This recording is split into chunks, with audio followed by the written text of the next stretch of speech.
Welcome to Wisdom Time. Today we're going to talk about something really deep and maybe a little painful. It's that feeling, that contradiction, when you feel most distant from God, right when you need Him the most. But what if that heartbreak wasn't a sign that you're failing?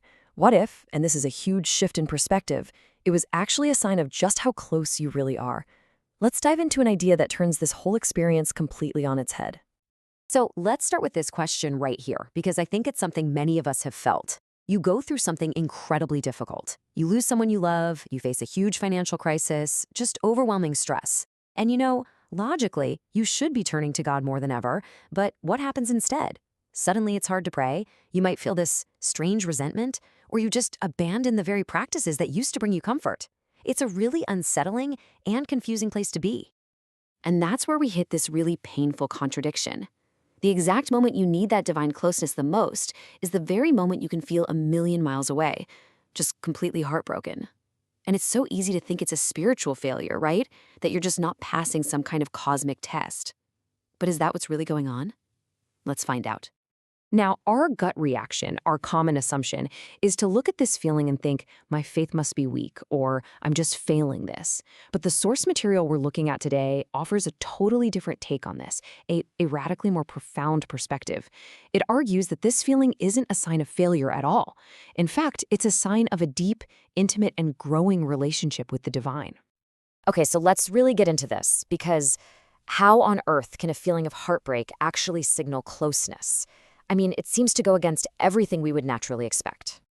And this quote, wow, this quote gets right to the core of it. Just think about that for a second. You don't get heartbroken by a stranger on the street, do you? You get heartbroken by someone you love deeply, someone you've put all your hope and trust in. This kind of spiritual resentment, it's a feeling that's only possible for someone who has genuinely loved God, who felt that closeness, and who tied all their hopes to Him and nothing else. And here's the crucial part. This experience isn't for a beginner just starting out on their path. And it's not for a master who's already reached their destination. The source describes this as an almost necessary station on the journey. It's a stop for those who are sincerely traveling, a sign that you are deeply engaged in the process. It's not a setback, it's actually a sign of progress. So let's give this a name. The source calls it Gunul Kuragan Lila, which we can translate as spiritual heartbreak. And just defining it like this changes everything, doesn't it? It's not about a lack of faith. It's a painful disappointment that can only spring from a place of deep, genuine love and a very high expectation of that divine closeness. All right, so if this is actually a sign of how close we are, then what's the point? Why does a sincere person have to go through something so painful on their spiritual journey? What's the purpose of this test? Well, the purpose is absolutely profound. According to our source, the ultimate goal, the whole reason for this trial, is to help a person achieve what's known as ikhlas, a state of perfect, true sincerity, where every single one of your actions is done purely and completely for God and for God alone. So how does that even work? How do you get there? Well, the source material lays out a pretty clear path. It starts with a really difficult trial. That trial then leads to that feeling we've been talking about, spiritual heartbreak.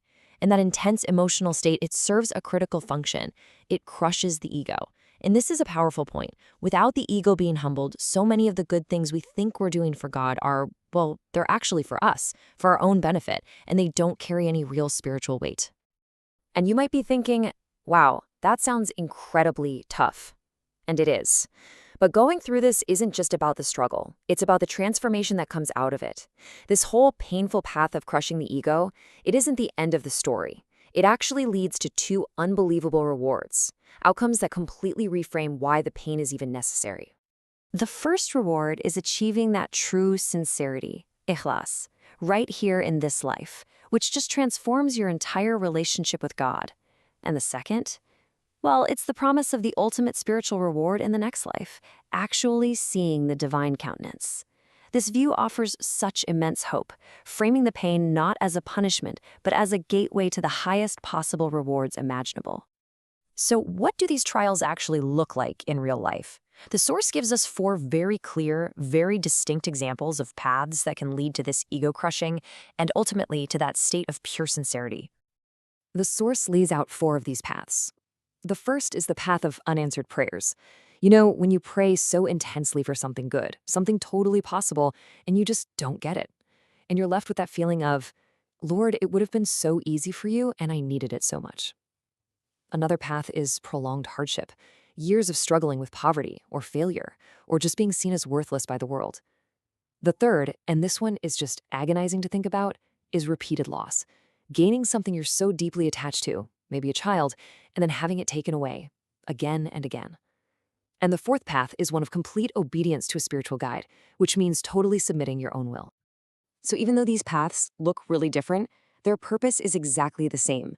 Each one is a difficult, painful process designed to break the heart's attachment to its own selfish desires, to the ego, and to attach it purely and sincerely to God.